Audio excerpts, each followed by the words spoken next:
Hello, Manju educational hub classes में आप सभी का स्वागत है। आज का विषय है कबीर दास, जो सभी कॉम्पिटिटिव एग्ज़ाम, चाहे वह टीचर्स की हो या एसएससी की हो या यूपीएससी की हो, पुलिस की हो, कबीर दास से इन जो क्वेश्चन होते हैं वे आते ही हैं। सभी प्रकार के एग्ज़ाम्स में कबीर दास से संबंधित प्रश्न पूछे ही जाते हैं। आज का जो विषय मैं लेकर आई हूँ, इसमें कॉम्पिटिटिव एग्ज़ाम में महत्वपूर्ण प्रश्न जो पूछे जाते हैं वही प्रश्न इसमें आज है। कबीर दास जो है अपने समय के एक प्रसिद्ध संत कवि थे। जनश्रुति के अनुसार उनका जन्म एक ब्राह्मणी से हुआ और इनका पालन पोषण नीरू और नीमा नामक जुलाहा दंपति ने किया था। फिर कबीर दास के विषय में ऐसा भी कहा जाता है कि वे अधिक पढ़े लिखे नहीं थे, लेकिन उनके द्वारा लिखी गई जो दोहे हैं वे हमारे लिए क्या है, बड़े ही महत्वपूर्ण के हैं। जैसे एक उन्होंने दोहा लिखा है कि साईं इतना दीजिए जिसमें कुटुंब समाए, मैं भी भूखा न रहूं, असाधु न भूखा जाए। आप लोग ये बताएंगे कि उनका ये दोहा क्या आज के समय में चरितार्थ है? इसका आंसर आप लोग कमेंट में लिखेंगे। चलिए हम लोग कबीर दास से संबंधित प्रश्न उत्तर की ओर चले। इनका पहला जो प्रश्न है, कबीर दास का जन्म स्थान कहाँ तथा कब हुआ था? इसमें एग्जाम में 4 ऑप्शन रहते हैं।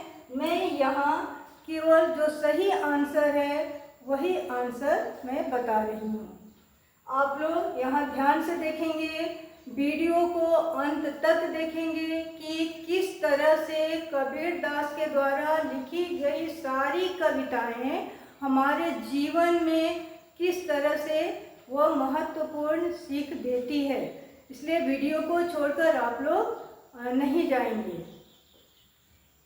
तो इनका जन्म वाराणसी के लहरतारा तालाब के किनारे हुआ था।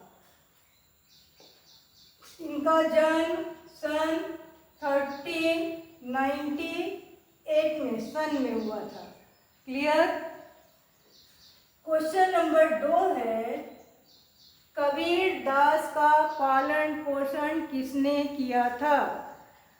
तो कबीर दास का पालन पोषण जब इनकी माता लहरतारा तालाब के किनारे लोक लाज के कारण छोड़ गई थी, तब वहाँ पर नीरू और नीमा नामक जुलाहा दंपति ने इन्हें उठाकर ले गए अपने घर और उनका पालन पोषण किया। तो आंसर क्या होगा? इनका पालन पोषण किसने किया? इनका पालन पोषण नीरू और नीमा नामक जुलाहा दंपति ने किया। क्लियर? साथ ही साथ हम लोग इनकी हिस्ट्री भी देखते जा रहे हैं। नंबर 3 है, कबीर दास का धार्मिक दृष्टिकोण किस पर आधारित है? तो इसके पहले की हिस्ट्री हम लोग देख लें।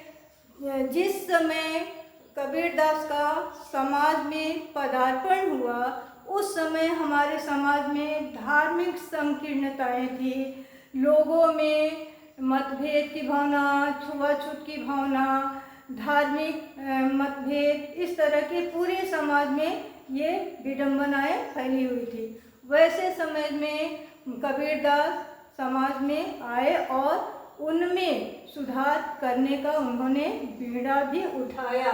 तो इस तरह से उनका जो धार्मिक दृष्टिकोण था, वह धार्मिक दृष्टिकोण उदारता, सहिष्णुता और मानव प्रेम के विचारधारा पर आधारित था। क्लियर? नेक्स्ट क्वेश्चन है, विचारधारा के थे? वे क्रांतिकारी विचारधारा के थे। नेक्स्ट क्वेश्चन है, कबीर दास की रचना किस ग्रंथ में संग्रहित है? यहाँ किस ग्रंथ में पूछा गया है? तो इनकी जो रचनाएं हैं वे बीजक नामक ग्रंथ में संग्रहित है। नेक्स्ट क्वेश्चन है, कबीर दास के काव्य का संकलन सबसे पहले किसने किया था? क्योंकि ये तो पढ़े लिखे नहीं थे, तो किसने इनके काव्य का संकलन किया? तो उनके शिष्य ने इनके काव्य का संकलन बीजक में किया और इनके शिष्य का नाम धर्मदास था। क्लियर? अब इसी तरह से ये कबीर दास के जो दोहे हैं वे हमारे जीवन में भी क्या है, बड़े ही महत्वपूर्ण के हैं। जैसे एक दोहा उन्होंने कहा है कि बुरा देखन मैं चला, बुरा मिला न कोई, जा दिल बुरा अपना, मुझसे बुरा न कोई। ठीक है, तो क्या ये जो दोहा है आज के समय में क्या चरितार्थ है, सही है? आप लोग इसका भी आंसर चार्ट में या कमेंट बॉक्स में लिखेंगे। मीनिंग क्लियर है कि वे बुरा देखने के लिए संसार में निकले, लेकिन उन्होंने क्या पाया कि उनसे बुरा कोई भी नहीं है। यानी हर व्यक्ति अपने से दूसरों का जो बुराई देखता है उसके पहले यदि अपने मन में अपनी आत्मा को देखे तो उससे बुरा कोई भी दूसरा नहीं है। तो ये चीज़ हमारे संसार में अभी है या नहीं, इस दोहे से हमें सीख मिल रही है या नहीं। नेक्स्ट है नंबर 7। उनके गुरु कौन थे?